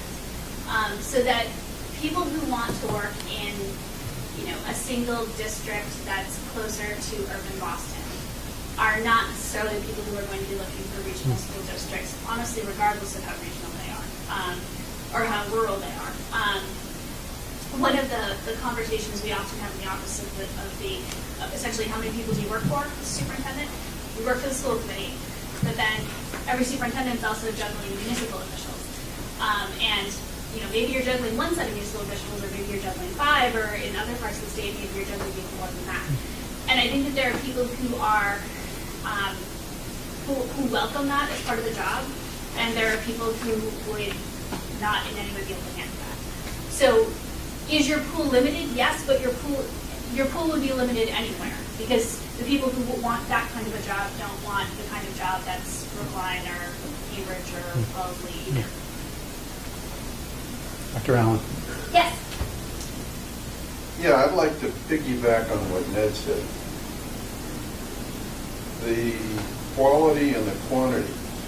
Read the Worcester Telegram, and it looks like the crew of local superintendents in central Massachusetts is challenged, is maybe the politest way I can put it. They get into difficulty after difficulty after difficulty after legal this and town conflict that and budget something else and all. can we get somebody here? I think we have a much better district than all of these that we read about that are in difficulties, but still, can we get somebody here who's a good, high-quality person that will want to come and have the educational leadership and the political acumen and the ability to work staff leadership and that sort of thing that we really need? Do they exist? Would they be interested? Do you see them? Yes, they exist. And they would be interested because Quabbin is an attractive district for all of the reasons that you mentioned. You're not in a position, I mean, as much as another reader of the Telegram, as much as the budget every year makes headlines for Quabbin, you're not actually in fiscal difficulties. You're not facing state takeover. You're not facing any of the other kinds of challenges like that that are tending to make headlines for other things. That makes this a place where superintendents want to come because the kinds of challenges they're going to be facing are the kinds of challenges that they got into education to do. Things like how do you help kids learn better? How do you strengthen a system that's already strong? How do you do that? Rather than ones that are about staving off state receivership or, you know, trying to pull budgets out of $1 million red holes or whatever. So yes, you are for the reasons that you mentioned of it being a strong district to begin with. Where would we get somebody? So I don't want to say that I know that for sure. I think that there are superintendents, so there always are going to be the superintendents that are looking. There also always are people who are coming up through the ranks. So for every Dr. Marshall who's retiring, there's another 2 or 3 that are in central offices that are ready to make the leap forward. And we see those every year. And they're coming out of districts, in some cases that are regional districts. I mean, I'm also seeing, honestly, a growing number of assistant superintendents that are getting sort of more of a broader range of experience. They're coming, maybe they have some urban experience and then they go to a regional district or vice versa. So yes, those people are coming up through the ranks as well. And honestly, if you're looking for longevity, you're looking for someone more like that rather than somebody who's, you know, necessarily a number of years in. I mean, that may be another thing to consider. Well, Maureen's predecessor was here 20 years. There you go. She's been here even longer. Even longer. Seems like a blink of an eye. Pretty well. It does. Lee. I want to ask a somewhat dumb question. Let me preface it. We've been spoiled, not just us, but I mean the district.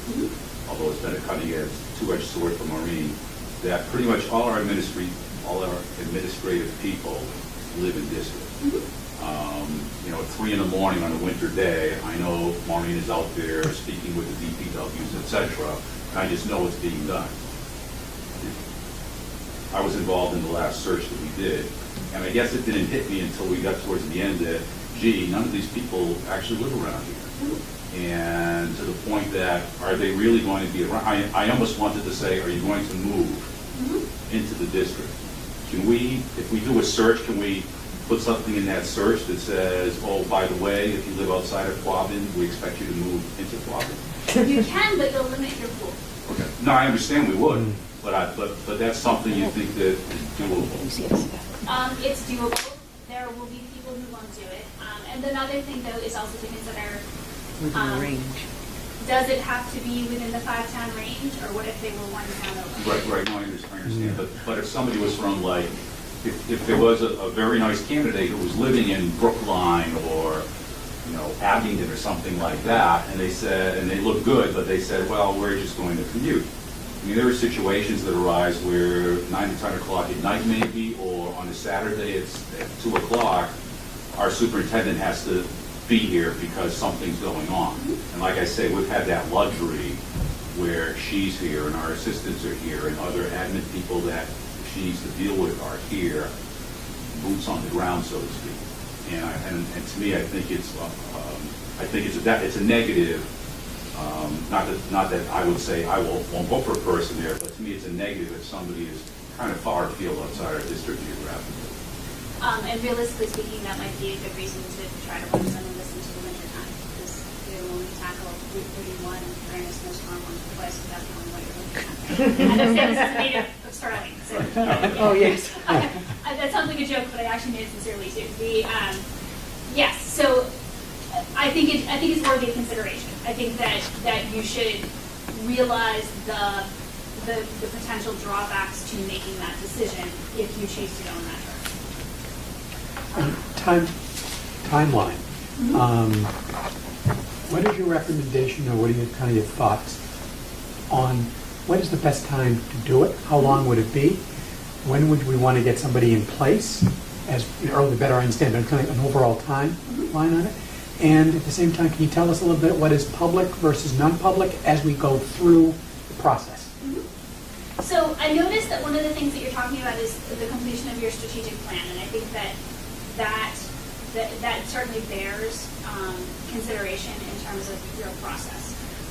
There are a couple of questions here about sort of informing people about your values, your goals, and so forth.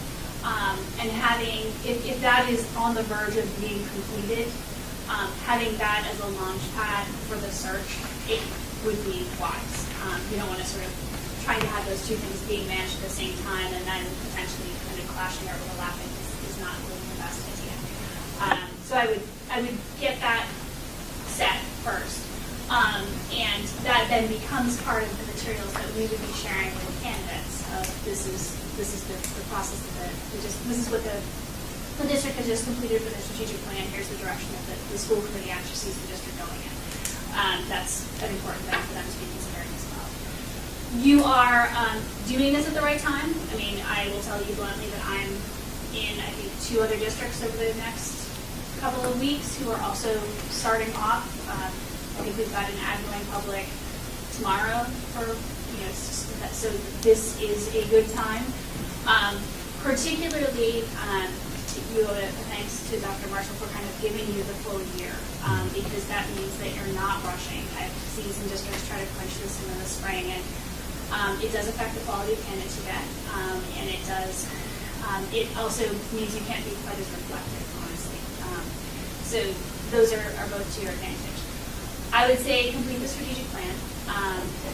Then whatever you decide to do is what you then should be doing. So if you choose to go forward with a full search, that's when you want to start doing things like having groups meet together with whoever you bring in, have a conversation with parents, have a conversation with students, have a conversation with town officials. Make sure that you have all of those voices feeding into what you yourselves already know of what you're looking at for a candidate. Then we would sit down and we'd work through essentially the description of what you're looking for in a candidate, and what are the bullet points you want to make sure that you're looking at, as well as a description of the district. That would include a lot of the information that you're talking about in terms of goals and values and so forth. We then get that out over our networks, try to give people enough time to respond. I will tell you that as much as they are a group of extraordinarily organized and fantastic people, superintendent candidates also always seem to respond at the last minute. So 5 o'clock on Friday of the deadline, we inevitably will be getting a bunch more. And then again, it honestly becomes part of something of a question of how you want to run the process. We generally recommend, at least we do a preliminary screening. If you decide to appoint a preliminary screening committee that involves the community, they then would see a broader range of candidates. Those candidates can be held in executive session, and we would recommend that you do so because all of those people currently have jobs, and once it goes public, then it's clear that they're looking, and that makes things awkward. So the longer that you can keep things a little more privileged, the better for everyone. Once they have done their process, which if you had us do it, we would be part of, they would then forward a number of names to the school committee. Once it goes to the school committee, then it's public. And everything that you get is public. With the exception of whatever backup materials they send beyond things like their resume. So the resume becomes public. If there are other kinds of materials, we actually don't keep those public, so that's personnel material. You then have to conduct your interviews in public. The process that we recommend in terms of having visitations in both directions, Those do become post-public meetings, although we don't recommend a quorum go to the other district.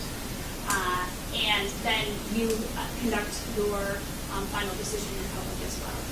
The vote is in public. Negotiations can be done in executive session. Good. Did that answer all the questions? It did. Okay. Go ahead, Ned. Have you brought in many out-of-state candidates for jobs? And if any have got jobs, have they been successful? Yes. So New England tends to have some interchange, and I would say that New York has a bit of interchange as well. So people tend to think, I think, kind of regionally around superintendencies. It is unusual for most districts, there are exceptions, but for most districts to be getting people from, farther away than New York, New Jersey. I mean, Superintendent Chang in Boston is the exception, obviously. But, there is some, within the last year, offhand, I can think of at least one hire that came from Connecticut, another one that came down from New Hampshire. We pretty regularly see applicants from Maine and from Rhode Island as well. So that there is that sort of northeastern interchange, I would say. Yeah, okay. You're right. We are going to update our strategic plan. We had a plan in place from 2011 to 2016. And last year, we kind of put it on hold because we were lucky enough to have a planning perspective and get the Collins Center coming in. Because we're looking at declining enrollment and perspectives like that to be able to have the conversation of what are our potential options and opportunities for the community to make those decisions. So another good thing that we'll have for the superintendent elect to come in when we make this decision is all our contracts are settled. We have one that's a little outstanding, we'll get that kind of taken care of, but we have that already in place. So now we're trying to find out, would it be advantageous to us to stay somewhat local because of the affairs that we have, especially with potential declining enrollment. We know where we are with the state of Massachusetts as it relates to the foundation budget. So we know about kind of the restrictions there and kicking the can down the road. So how do we kind of make this district, I think I know what I'm kind of saying by good literature, I mean what we are and who we are and how do we explain ourselves, about why you'd want to come to this district and what are the next steps to lead us as we are dealing with declining enrollment and what will be the best interests, and to bring people along with us. So we're not telling people, we're involving people, and we are making the right decision. How could you help, or what would be the perspective to look at something like that versus nationally, locally, regionally? I know it's a lot. I don't think, and I'm thinking here also not just in terms of, I'm thinking both in terms of money as well as in terms of outreach. I don't think that there's a lot of advantage to your going nationally. Okay. As you may know, Massachusetts has a kind of a different organizational structure than much of the rest of the country. You kind of are referring to that in terms of the Maryland plan. Districts of this size are just basically unheard of everywhere else in the country. And the notion of regional school districts are also not something that's really heard of in the rest of the country. So thinking in terms of the regions, yes. Thinking nationally, I'd say no. Also, advertising nationally gets pretty expensive. And we tend to not see a lot of results from that, I would say. With a few exceptions, there are districts that will garner some response, but generally speaking, they don't. And I think also in terms of the kinds of expertise you want for things like balancing a regional school district's needs, balancing multiple towns that are talking to or not to each other. What does it look like in Hardwick in December? Those kinds of questions. You want to be talking to people who are from Massachusetts and Maine and New Hampshire and Vermont and Rhode Island rather than people who are from Georgia and Arkansas, who also have different struggles. The question around rural school districts and population is something that is more, it honestly is a national conversation as well. So that is one where you could reach outside the region and find people who could have that conversation I think that some of the solutions or some of the roads forward that Massachusetts has are different than they necessarily are other places because of our regional model. And because of the number of districts we have and the number of towns we have, things like town meetings, those are, again, things that aren't really something that happens in the rest of the country. So I think staying regionally is wise because there's a level of expertise you need in managing those things. I think that, yeah, I mean, there are lots of things we do in Massachusetts where other parts of the country would hit us askance. One of them is sending our superintendents in front of town meetings. That isn't something that has to happen other places. So you want someone who at least is familiar with that as part of the job, whether or not they necessarily have done it. That has to be, you know, with those kinds of things. Dr. Allen? How many of these have you and are you doing? Me personally or MASC? Both. So I came on last year. I ran my first search last year, which is the, I think some of you have Hampton Wilbraham. Yep. That was mine. Because of the number of staff we have and the number of searches we run, we sit in on each other's searches. So I also was in on Webster's and Hudson's last year. I currently am only talking to you, although I am also I'm in North Brookfield next week, and then it's not my search with Berlin Boylston the week after that. MASC, on an average year, I'd say we do between 15 and 20, and sometimes more than that. But there are 6 field directors across the state.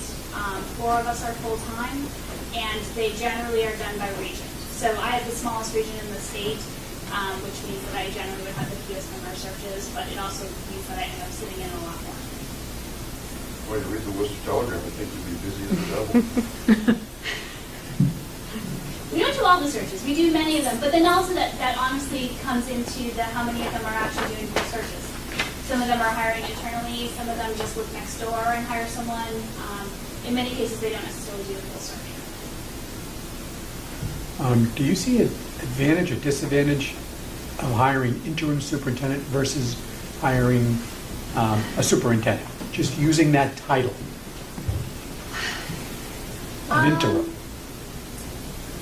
So you aren't in the situation where most districts that end up hiring an interim are, where you've got, someone's leaving and you have to finish the year, or you don't have time to do a full search or those kinds of things. And those are ones where you kind of are stuck and have to do it.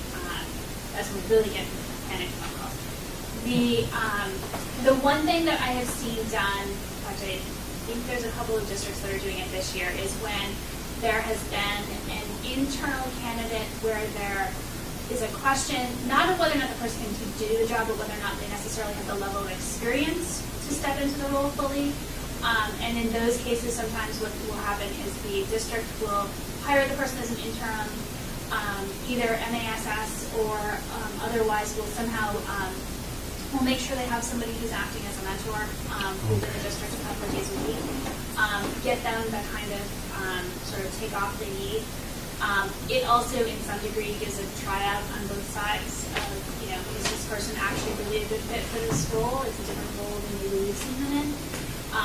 And if you are all very clear up front that this is what you're trying to do, it then allows that person to have the experience, you to also see whether or not that's working. And then at the end of whatever time you set, a year, 18 months, you then come back together. I mean, maybe you decided before then, but come back together and say, yes, this is working, let's make it full, or no, this isn't working, and maybe that person that has experience wants to move on, and you've decided that you want to do something else. That does happen. It doesn't happen a lot, but it does happen. Thank you. One more question, kind of strange. If you were sitting on this side of the table, what would you ask the person taking your place? Good question.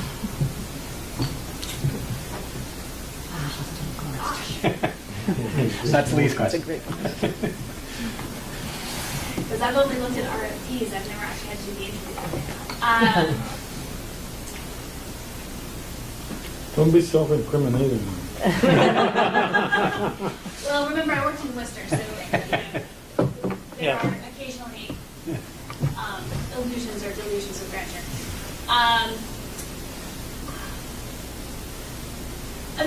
think to some degree you've actually asked the question, because one of the hardest things about hiring a superintendent is the job is so important and so crucial in the district and can make so much of a difference. And you're looking at a stack of paper, and then you see the person for an hour or an hour and a half, and then you have to make a decision about whether or not you're going to turn over all these kids' education, and so much stands or falls with the school district. And the question of how do you actually know that this is somebody that you want is really, I think, the question that I would ask. Because I've heard superintendents make the analogy of it being an arranged marriage, and I think in terms of going above and beyond, in terms of it being something where you have to kind of trust the people who know the person, it really is a decent analogy where there's only so much you possibly can garner from the interview process and even from the site visits. It's a kind of a scary thing to do. So I think that would be my question, and you kind of have asked it, which is, how do you actually do this, essentially? How do you make a good decision? I think the more that you can see of the people, the more that you can talk to the people who know the people who are coming in front of you. And bluntly, I would tell you, make sure that whatever road you go down, you have the kind of help that you feel like you can trust. Honestly, that's kind of your first decision, right? Yep. If you decide to do a search, can you trust the person who's doing the search? Or do you altogether feel like you're making a good decision in not doing the search? But I think that the more you can, feel steady about those decisions to start with, then you're going to end up in a better position, whatever direction you go. But yeah, I think you kind of honestly asked it. Thank you. Dr. Allen? Yeah, I found interviewing is a very imperfect way to make a decision. I think you're right, Ned, to propose that. We hired an administrator decades ago, brilliant conversationalist, presented just extraordinarily well, and was not a totally successful administrator. I found what works for me, and I don't posit it for other people, is this somebody I want to sit down and have a chat with for a good extended period of time about education or other things. But interviewing, I don't know, maybe your experience is different, maybe yours is, but I don't find that that's really a good way to get a handle on the quality and capabilities and the long-term durability, so to speak, of the person. No, I think that's why I talked about the site visit in terms of what you're saying of would you want to sit down with the person. I think a couple of other things, and partly this is me talking both as a mother of kids in school and also as a former teacher. I want to actually just watch the person with kids. And they actually talk to kids. Do they like kids? Because we've got administrators out there who don't. I don't know what they're doing, but we do. How do they relate to parents? Is this somebody who's actually going to be able to take the screaming phone call because they're going to get them? How do they relate to town officials? How do they, and also what do you hear from people who worked for them? Because there's a lot of people who work for a superintendent. Can they handle really difficult conversations? How are they going to manage having to fire someone? Those kinds of things. What? You say talk to people who work for them. Yes. How much stock can we put in what their comments are going to be when this person may well not get hired and they're still working for them? I have taken that phone call from the district from someone who I maybe didn't fully recommend. And it's an awkward one. I think that honestly goes back to the sort of who can you trust and can you actually pull the people who are going to tell you the straight story. Yes. Lee. So what would, we're going to on a full search, Yep. what would the cost be? So MASC charges $9,500. We then charge up to $2,500 for additional costs in terms of things like travel, copy, that kind of stuff. And then if you decide to do any advertising over and above our usual stuff, if for some reason you feel like you need to advertise nationally, you incur that cost yourself. Any special issues trying to find a candidate to follow a long-tenured superintendent? In that piece, also, is there a role for the current superintendent in the hiring process? I think that you, in terms of having Dr. Marshall kind of clearing the decks, are already kind of doing that, right? You've got a strategic plan, you're set on buildings, you're settling your contracts. The more that you cannot be doing those either at the same time as the search or having it be the first thing that's on someone's plate, the better. Also, because it's things like the strategic plan, you sort of have done that retrospective where we come from and where are we going, which is the kind of thing you want someone walking in to see. I think that the challenge for anyone coming in, their question is going to be, is this the Quabbin Regional School District or is this Maureen Marshall School District? And while to some degree it's always going to be Maureen Marshall School District, there needs to be a space for the person to become their own administrator. So I would say the only potential drawback is that one, and it's one that you partly can indicate as the school committee in terms of direction of, you can gracefully have transitions, but it's also one that's to some degree going to depend on the central office staff more than anything else of, is it that this is the way that we do things because this is the way we've always done them, or is it this is the way we do things because of X, Y, and Z, and then you can actually have a conversation of whether or not that stands or falls in its merits or not. That's really probably what I see as being the only potential drawback. And it has something to do with you guys, but it also has something to do with the people who are working in this building. I think that she makes some excellent points, and I'm eager to clear the deck so that the person who does, succeed me has an opportunity to grow. And as I say to every new person who comes to the school district, do not come here and become us. Come here and make us better. Mm-hmm. And that's really the mantra for the new superintendent. Come here and make us better. Yes. And the more that you can make that clear to whoever you choose to move forward with, I think is really going to be the kind of push that they need to feel that they're both embraced and given the opportunity. Thank you. Anybody else for a final comment? No, I'd just like to say thank you for that those last statements. You're welcome. I mean, we need to think about that. Yeah. Absolutely. Anybody else? No, I mean, everyone thinks of it as an advantage, but it's good to think about it in both directions.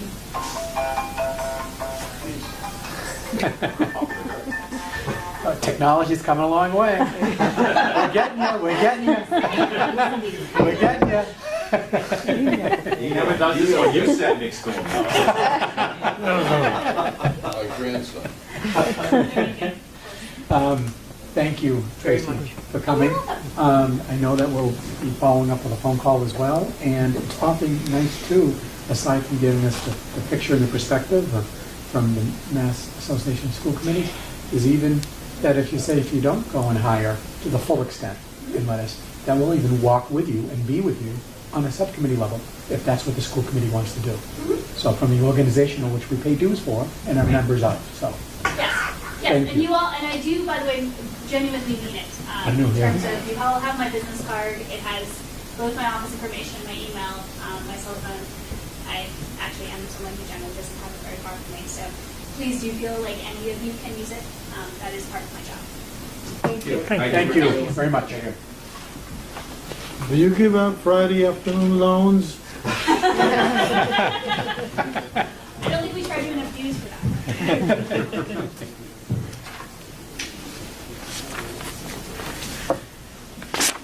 Okay. Thank you, everybody, for taking the time today to join us for this perspective. And I think what we'll do is next week, I don't think there's anything else. Like I said when I prefaced when I started the meeting, we met in the summer, central office for some perspectives, and I think I can bring up the committee on there. But I think we take a little time to take a look prospectively, hearing what we heard for two, and then kind of think. And then I thought maybe I'd throw out a couple more minutes just to kind of wrap up, is just kind of any thoughts not random thoughts, but any perspective that early on, without making a decision, because I want some rumination to go for us. I think it's important. But Lee? Somebody's random thought might be better than this, so I kind of want to respond to text for a second. So Sue was on the search. I'm talking about the search we did. Sheila, you want a screening committee? I was not part of that Okay, search so at all. We did everything you saw, everything you heard, we did all that. We did the little flyers here. I thought we did a pretty good. Barbara Conte put together a really nice flyer for us with the pictures of our school buildings, etc. We had screening, we had this, we had that. I think we had 49 applicants all start, and it was a national search. And we went to these schools. It was a lot of time. I mean, whoever does this, it is a lot of time. And I was working full-time too, so it was kind of tough to do. We went to the schools, we invited them here. We had every parents' organization for each town set up an interview with inviting all the parents of school kids and non-school kids. So they went to each town, to the elementaries. Then we had a middle high school where we had the teachers, we had community, et cetera, et cetera, et cetera. And she is correct, and you are correct. Resumes may look great. Some don't look good. Some may look great. And you can interview people. And when you go to the schools, you listen to teachers and administrators saying, these people are great. Others might say, and we heard a couple like, you know what, they're not telling you the truth. How do you know that? I really don't know. But you go through all of that, and we got down to 3 finalists, and one already had taken the job, so we got down to 2 finalists. And I had 1 vote, just like the rest of the school committee did. And I wasn't aiming at one specific person. It was like, we've got 2 people, they're very close, and we went through all that. On hindsight, I mean, first of all, she didn't work out, and we all know that. But on hindsight, all the way through there, I couldn't think of another thing different that we could have done, except in the school committee meeting where we interviewed the final 2 candidates in executive session, and people talked it out, and we were kind of pretty much on one, but still not totally sold. And Fran Gromowski said, can we be at the point where we just start all over again? And we had done this for 4 months. I mean, we had been for a solid 4 months, and I was in for a solid 4 months. And I pretty much said, there's no way in hell I want to start over again. If the committee votes for it, that's fine. But he said, if we really are not totally sold on either one of these people, would it make sense to start over again? Now, at that point, we had gone through 2 interim superintendents, who both did a pretty good job as far as I was concerned. I think as far as everybody was concerned. And so on hindsight, my regret is that maybe Fran just didn't make a motion on it, and we voted on it. It's difficult to put it back, but that's on hindsight. Well, that's what I'm telling you. That's on my conversation with Grandma also. This is a very difficult, and I mean, you've all hit points. This was time-consuming, exhausting, and emotional to the point of, are we really making the right decision? And I can't say we made the wrong decision, because I don't think the other person finding out what happened to them would have fit either. So I just want to echo. Well, you're absolutely right about the resumes. I mean, I just went through one a while back that on paper they walk on water, but to see them do the job, and now you got a problem. No, I think about it by that time. I mean, I know that it's never too late, because you can always can them. And that's probably what's going to be happening. Again, what are we going to do? And then what I picked out too earlier about what you just said is, and we need to think about, is what we call the fit, the good fit for the district. And that deals with the culture, the climate, the direction of we want to go. So I did like that about, it isn't the quality of it was the fit.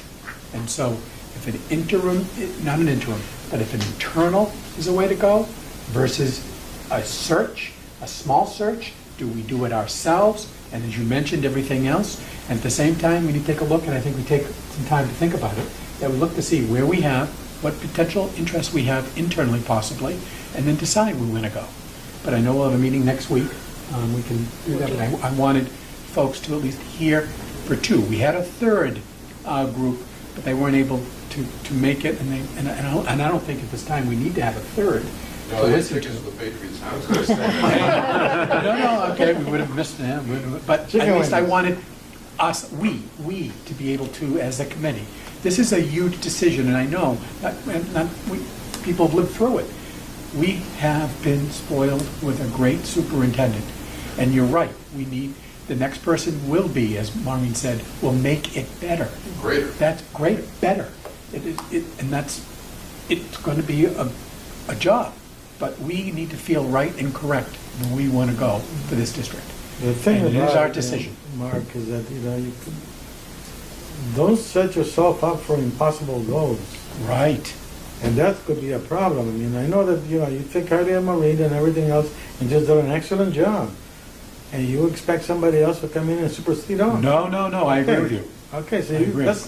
those goals are impossible. Yeah, no, but I like what Maureen said, is make it better. And then we heard the word greater already. So I think we're on the right path.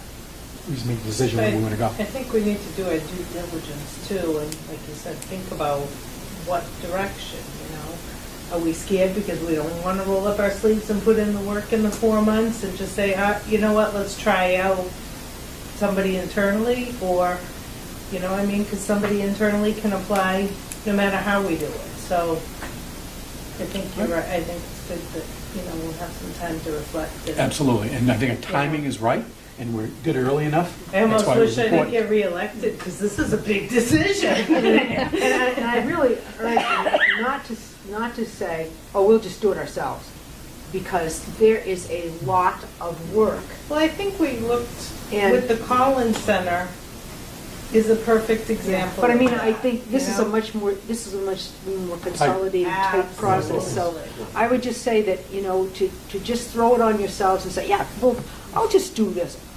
It's an enormous amount of work, and what you've described is just half of it. I mean, really, it's. And then what ends up happening is you have to then rely on the central office team to do all of the other stuff. And then once we start to roll into our budget process, we're busy. And so and not that we wouldn't do it, we would, but it's just for the 9,000 or the 15,000, I guess most of them are between 15 and 18,000. It's well worth it from our perspective. The other thing if we're is going to do a it's- big search. It's another professional set of eyes Yeah. aiding this. Yeah. Now, question, Lee. These are the only 2%ers we're going to be seeing? Yes. Okay, so that's good. That's good. I just wanted to make sure that. We had The answer is contacted yes. a place The answer called is yes. Futures Inc., and they are not doing superintendent searches any longer. No, this young lady impressed me. I think that, Yeah, what a contrast between I think an old that, boy and the button down organized Yeah. to the nth degree. hey, I used to wear those. You still wear nth degrees? Yes. So I think, entertain a motion. Move adjourned. Second, and Outstanding. Okay.